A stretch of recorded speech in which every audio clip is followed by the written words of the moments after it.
Hello friend, आपका स्वागत है मेरे चैनल इंडिया क्रिएटिव कुकिंग में। आज हम बनाने वाले हैं आलू के पराठे। अगर आप मेरे बताए गए तरीके से आलू के पराठे बनाते हैं तो ये कहीं से भी ना फटेंगे ना कुछ, और बहुत ही आसानी से बनके तैयार होंगे। आलू के पराठे बच्चे हों या बड़े हों सभी को बहुत ही ज़्यादा पसंद आते हैं। कई लोग होते हैं कि आलू के पराठे उनसे फट जाते हैं, तो एक बार इस तरीके से बना के देखिए, आपके आलू के पराठे बिल्कुल भी नहीं फटेंगे और बिल्कुल फूले फूले बन के तैयार होंगे। तो चलिए फ्रेंड, देख लेते हैं कि कैसे बनाना है। यहाँ पे मैंने मीडियम साइज के 15-16 कच्चे आलू ले लिए हैं। पानी में अच्छे से वॉश करके इसमें थोड़ा सा नमक डाल के हमें इसे पका लेना है। तो इसमें हमें 2 से 3 सीटी लगा लेनी है। नमक डालने से हमारे आलू और भी जल्दी पक जाते हैं। तो देखिए, हमने आलू को अच्छे से पका लिया है और ये बहुत ही अच्छे से पक चुके हैं। तो चलिए अब सभी आलू को निकाल लेते हैं एक अलग प्लेट में। सभी आलू को निकालने के बाद हम इसे ठंडा कर लेंगे, और जब ये ठंडे हो जाएंगे तब हम आलू के छिलकों को हमें छील लेना है। आप अपने हिसाब से आलू ले सकते हैं कि आप कितने लोगों के लिए आलू के पराठे बना रहे हैं। तो देखिए फ्रेंड, हमने आलू को अच्छे से छील लिया है। अब हमें इसे ग्रेट कर लेते हैं। तो यहाँ पे हमने मीडियम साइज का ग्रेटर लिया है और सभी आलू को हमें ग्रेट कर लेना है। आप इसे कटोरी से या गिलास से अच्छे से मैश करके भी ले सकते हैं, बस इसमें लम्स नहीं पड़ने चाहिए। अगर आप आलू को ग्रेट करके लेते हैं तो इनमें बिल्कुल भी लम्स नहीं पड़ते हैं। तो यहाँ पे हमने सभी आलू को ग्रेट कर लिया है अच्छे से। अब इसे रख देते हैं साइड में। यहाँ पे हमने लिया है गेहूं का आटा। आटा आपको अपने हिसाब से ले लेना है कि कितने लोगों के लिए आप पराठे बनाने वाले हैं। इसमें डालेंगे 1 चम्मच, हाथों से अच्छे से मैश करके डालना है अजवाइन, और बिल्कुल हल्का सा हम इसमें नमक डाल लेंगे। 2 चम्मच सरसों का ऑयल डालेंगे। आप सरसों के ऑयल की जगह रिफाइंड भी डाल सकते हैं या फिर घी भी डाल सकते हैं। अब हमें इसे अच्छे से हाथों से मिक्स कर लेना है, और इसमें थोड़ा थोड़ा पानी डाल के हम इसका डो बना के तैयार करेंगे।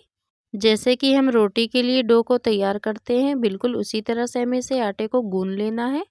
उससे थोड़ा सा हमें इसे सॉफ्ट ही रखना है। आटा गूंदते टाइम आपको ये बात ध्यान रखनी है कि अगर आपके आलू थोड़े से गीले हो जाते हैं तो आटे को भी आपको थोड़ा सा गीला ही गूंदना है। तो यहाँ पे हमने आटे को अच्छे से गूंद के तैयार कर लिया है। अब इसे 10 मिनट के लिए रेस्ट पे रख देते हैं। यहाँ पे एक चटनी बना के तैयार कर लेते हैं। तो यहाँ पे मैंने मीडियम साइज का जार लिया है। 8 से 9 कलियां लहसुन की ली है। 6 से 7 हरी मिर्ची डाली है हमने। 1 प्याज काट के डाला है और थोड़ी सी हरी धनिया डाल ली है। तो अब इसे ढक के हमने पीस लिया है अच्छे से। इसमें हमने बिल्कुल भी पानी नहीं डालना है, बिल्कुल इस तरह से हमें सूखा सूखा ही रखना है, क्योंकि हम इसे डालने वाले हैं आलू में। तो अब हम इसे निकाल लेते हैं एक अलग कटोरी में। तो चलिए अब अपने आलू को देख लेते हैं। इसमें कुछ मसाले ऐड करते हैं। तो सबसे पहले हम इसमें डालेंगे, स्वाद के अनुसार हमें इसमें नमक डाल लेना है। 1 चम्मच मिर्ची पाउडर डालेंगे। आप अपने हिसाब से डाल सकते हैं, आपको कम तीखा खाना है या ज़्यादा तीखा खाना है। 1 चम्मच गरम मसाला डालना है हमें। अब जो हमने चटनी बना के तैयार की थी उसको डाल लेते हैं। इससे हमारे पराठों का टेस्ट और भी ज़्यादा बढ़ जाएगा। अब यहाँ पे हमने डाली है बारीक कटी हुई हरी धनिया डाल लेना है, और अच्छे से सभी चीज़ों को मिक्स कर लेते हैं। फ्रेंड, अगर आप इस तरह से एक बार पराठे बनाएंगे तो बार बार इसी तरह से आप बनाना चाहेंगे। ये बहुत ही ज़्यादा टेस्टी बनते हैं और बहुत ही ज़्यादा सिंपल रेसिपी है, जिसे आप बहुत ही जल्दी बना के तैयार कर सकते हैं। हमने इसे अच्छे से मिक्स कर लिया है। तो चलिए इसे रख देते हैं साइड में, और अब अपने आटे को देख लेते हैं। तो इसे अच्छे से हाथों से एक बार हमें इसे अच्छे से मसल लेना है। हमारा आटा बहुत ही ज़्यादा सॉफ्ट हो चुका है और ये आलू पराठे बनाने के लिए एकदम तैयार है। तो चलिए फ्रेंड, अब इसकी लोइयाँ काट लेते हैं। तो इस तरह से हम इसकी लोइयाँ काटेंगे। थोड़ा सा आटा लेना है, जैसे कि हम रोटी के लिए लेते हैं, बिल्कुल गोल गोल हम इसे बनाएंगे लोई की तरह। तो देखिए, हमने लोई को बना के तैयार कर लिया है। अब हल्का सा हम सूखे आटे में इसे लपेटेंगे। इसे सूखे आटे में लपेटने के बाद हमें इस तरह से बीच में अंगूठा लगाना है, और इस तरह से हम गोल गोल करते जाएंगे ताकि इसमें गहराई आ जाए, और इसमें अब हम आलू बहुत ही आसानी से भर सकते हैं। अब जो हमने आलू की पीठी बना के तैयार की है उसको ले लेते हैं, और इसमें हम डालेंगे। भर के 1 चम्मच पूरा डालना है और 1 चम्मच और डालेंगे। बिल्कुल आप इस तरह से इसे भरिएगा, और बिल्कुल अच्छे से इसे हल्के हल्के हाथों से हमें दबाते जाना है, और साइड से इस तरह से हम इसे फोल्ड करते जाएंगे। इस तरह से अगर हम इसे फोल्ड करते जाते हैं तो हमारा आलू कहीं से भी नहीं निकलता है।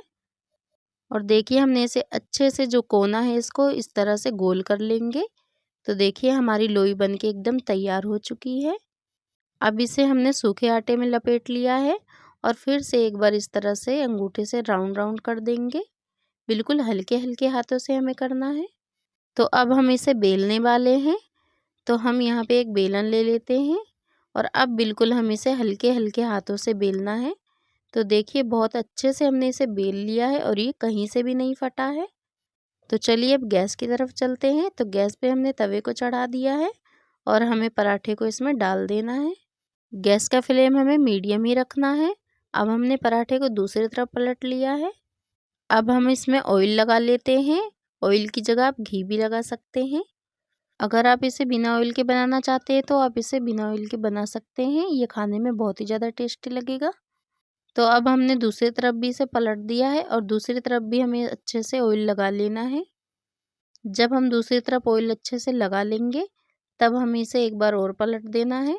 तो चलिए अब इसे सेक लेते हैं। गैस का फ्लेम हमें मीडियम ही करना है। मीडियम फ्लेम पे हम इसे सेकेंगे। फ्रेंड आप देख सकते हैं कि एक तरफ से कितने अच्छे से ये सिक चुका है। दूसरी तरफ से भी हम इसे सेक लेते हैं अच्छे से।